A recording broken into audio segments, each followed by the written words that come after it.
Hey folks, Terrence from Country Boy Outdoors here. Just giving an update here on our chestnut plantings here in Frankston on our property.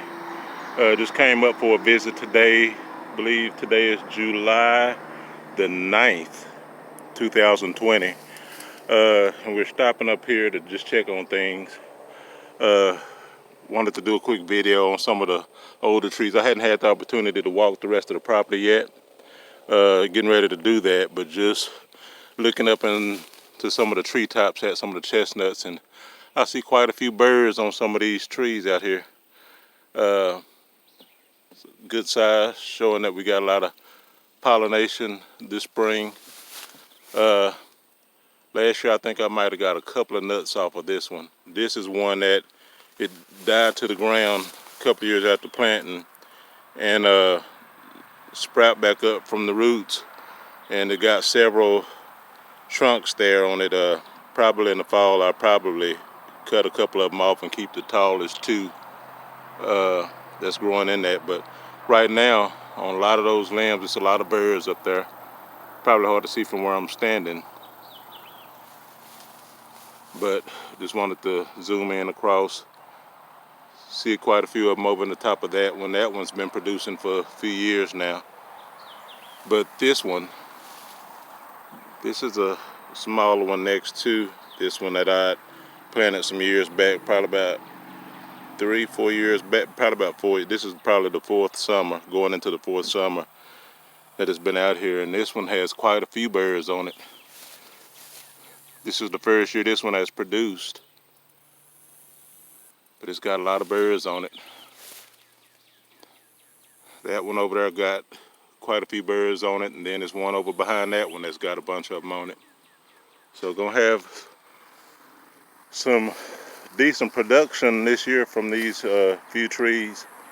That's got some good size that I grew from seed and planted out here several years back.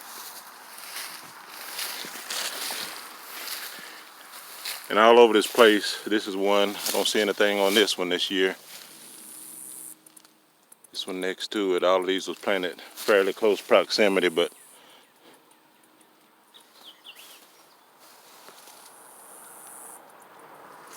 yeah, that one there. There's a few of them on that one. A few on that one back there.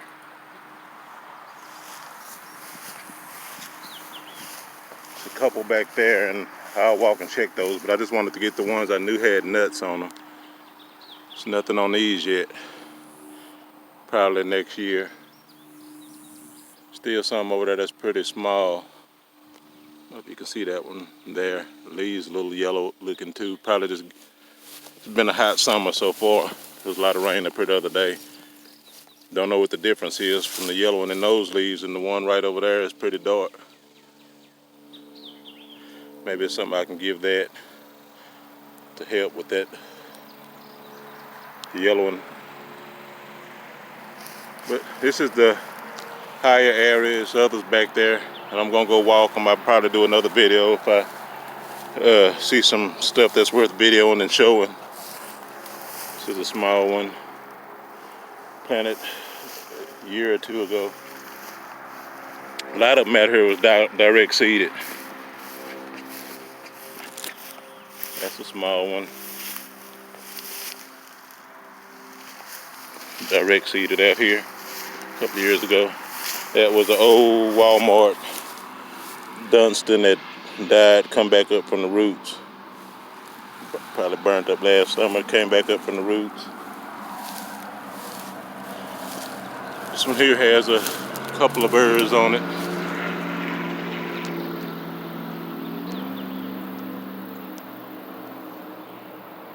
But yeah, gonna get quite a few nuts this year from some of my trees out here.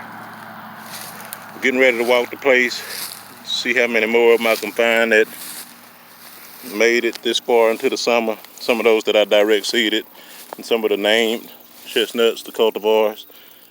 That's one that I direct seeded, and that's another one. Like I said, that first couple of years they're sending down that taproot, and probably next year you'll start seeing some growth on that, where that'll spring up. That's what most of these trees out here started off, and they were scrannable things the first couple of years, and then they spring up after going into the second or third year, usually the third year. That's one that was direct seeded this past spring, back in February or March. Probably one I got from James Nave or Michael Nave. That's another. Like I said, I got chestnuts all over this place. That's another. And best I can do, I'm pretty busy with my schedule in Houston. You know, we flip houses and work in real estate, and I can only get up here so often. So this has been my best strategy, getting up here direct seeding in late February, early March. And we get a lot of rain here in this part of East Texas, the winter and up into the spring and early summer.